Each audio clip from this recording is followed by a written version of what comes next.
கர்த்தருடைய பரிசுத்த நாமத்துக்கு மகிமை உண்டாகட்டும். ஆண்டவரும் உலக இரட்சகருமாகிய இயேசு கிறிஸ்துவின் ஈடு இணையற்ற இன்ப நாமத்தில் உங்களை யாவரையும் வாழ்த்துகிறேன். கர்த்தருக்குள்ளாக உங்களை நான் ஆசீர்வதிக்கிறேன். பிரியமானவர்களே, இந்த நாளையும் கர்த்தர் உங்களுக்கு ஆசீர்வாதமாக நடத்தி தருவாராக.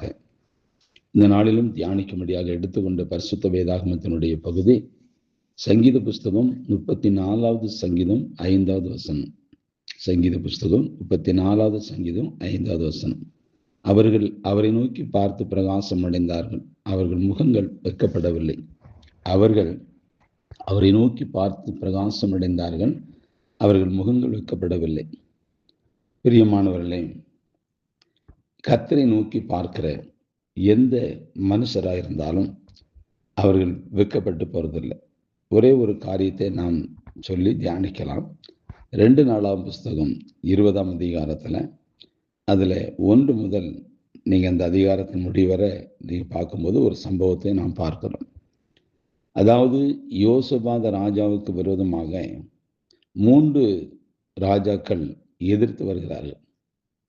இந்த எதிர்த்து வரக்கூடிய சூழ்நிலையில் யோசபாத் என்ன செய்கிறார் என்பதை நாம் பார்க்கும்போது, அவர் தனக்கு விரோதமாக, தன் தேசத்துக்கு விரோதமாக, தன் ஜனங்களுக்கு விரோதமாக இந்த 3 ராஜாக்கள் எழும்பி வரும்போது யோசபாத் பயந்து கர்த்தரை தேடுகிறதற்கு ஒருமுகப்பட்டு யூதாவிற்கும் உபவாசத்தை கூறுவித்தான்.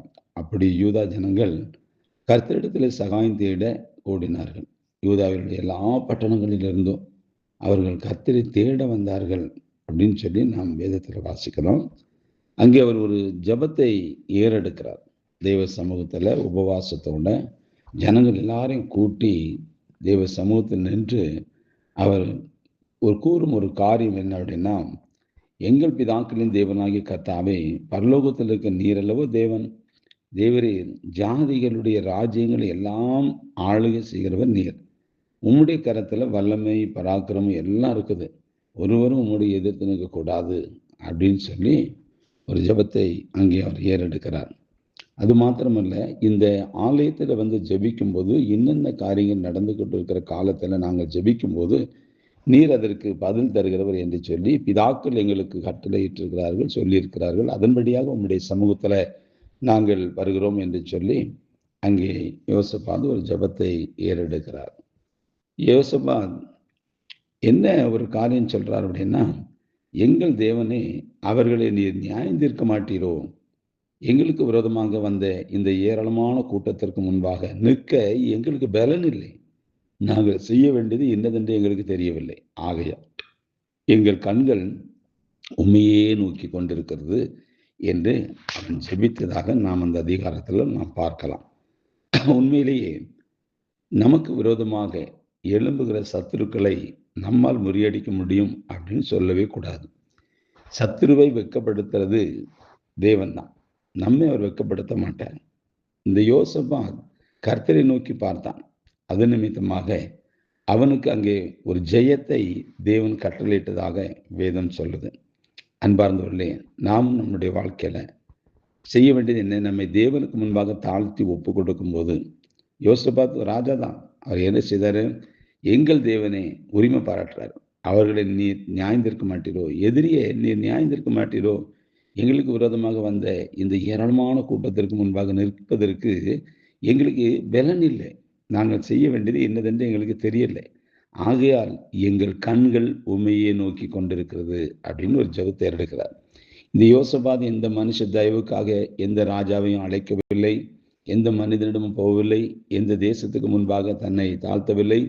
அவன் தேவனுக்கு முன்பாக தன்னை தாழ்த்தி ஜெபித்ததுனால அங்கே வேதம் சொல்லுது, அப்பொழுது யோசபாத் அரைமட்டும் முகம் குனிந்தான். சகல யூதா கோத்திரத்தாரும் எருசலேம் குடிகளும் கர்த்தரை பணிந்து கொள்ள கர்த்தருக்கு முன்பாக தாழ விழுந்தார்கள். இது நிமித்தமாக தேவன் எதிரியை முறியடிக்கிறார். அங்கே அவர்களுக்குள்ளே கைகலப்பு உண்டாகி அவர்களுக்குள்ளே முறிந்து விழுந்தார்கள் என்று சொல்லி வேதம் சொல்லுகிறது. அன்பார்ந்த தேவ ஜனமே, இந்த நாளிலும் நாம் நமக்கு ஒரு தயவு தேவை, நமக்கு ஒரு உதவி தேவை, நமக்கு ஒரு ஒத்தாசை தேவை. என்னால் முடியாது, என் இயலாமே நான் ஒப்புத்துக்கொள்ளுகிறேன் அப்படின்னு சொல்லி தேவ சமூகத்தில் நம்மை தாழ்த்தும் போது நிச்சயமாகவே கர்த்தர் நமக்கு ஜெயத்தை தருவார். அவர்கள் அவரை நோக்கி பார்த்து பிரகாசம் அடைந்தார்கள். அவருடைய முகங்கள் வெக்கப்படவில்லை என்று வேதம் சொல்கிறபடி இந்த யோசபாத் வெக்கப்படாதபடி தேவன் யுத்தத்தை செய்தார். அவனை வழி நடத்தினார், ஆசீர்வதித்தார். அந்த ஆசீர்வாதம் நமக்கும் உங்களுக்கும் எனக்கும் உண்டு என்று சொல்லி இதை நான் நிறைவு செய்கிறேன். கர்த்தர் தாமே உங்களை ஆசீர்வதிப்பாராக. God bless you.